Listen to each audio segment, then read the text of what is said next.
Hello everyone, I am battling again with a Magic Online video. This time I am going to be playing an Abzan aggro deck, but with a little bit of a different twist. So I feel like Abzan Ascendancy is a powerful Magic card, and I wanted to play this list with Abzan Ascendancies and see how that pans out. So we're going to be battling in a 4-round daily event, and I'm going to be playing this beautiful thing here. So let's go ahead and take a look at this deck. So first off, I have no Hero's Downfall in the deck, which that may be a little awkward, but I think Abzan Charm is a more powerful card, and I like Murderous Cut a lot as just a very cheap way to kill something, especially with like Thought Seizes and Fetches and all of our creatures dying and things like that. I felt like Murderous Cut is just a powerful removal spell.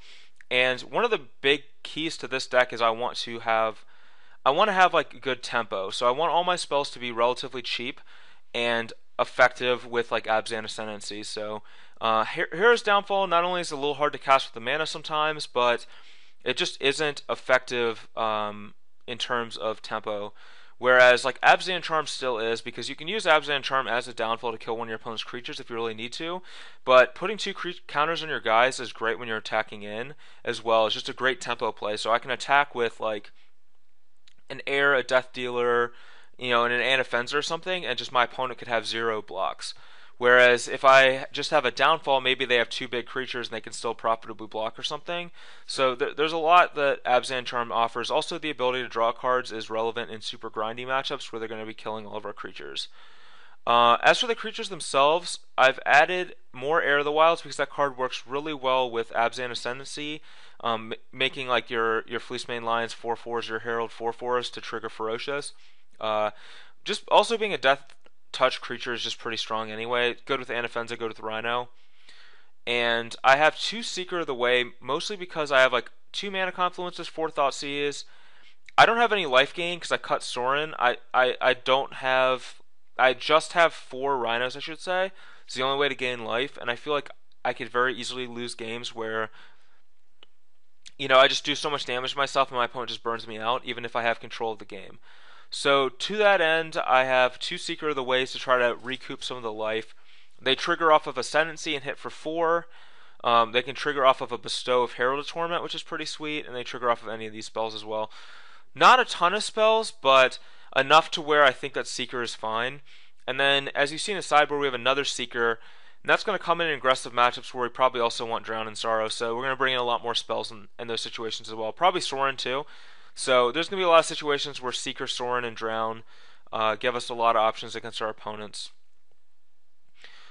Speaking of the sideboard, we have 4 Hunt the Hunters, which in matchups where we want Hunt the Hunter, we're probably going to cut Seeker because our life total is not going to matter as much. And we're going to try to rely on all these green creatures along with Hunt the Hunter to just really hit our opponent for a lot of damage and have like a strong tempo play. For example, you can go like Fleecemane Lion, and then if they play like a Rhino, you can Hunt the Hunter it. Or if they play a Courser, you can Hunt the Hunter it and hit him for a bunch of damage. With Air of the Wilds, it's pretty sweet because it triggers Ferocious as well. So that's kind of our game plan in those kinds of matchups. And I have 4 Drown in Sorrow for the aggressive decks. I have Sorin for also for like aggressive style decks where we're going to want the gain life. But Sorin also is very good against control decks too, just as another resilient threat.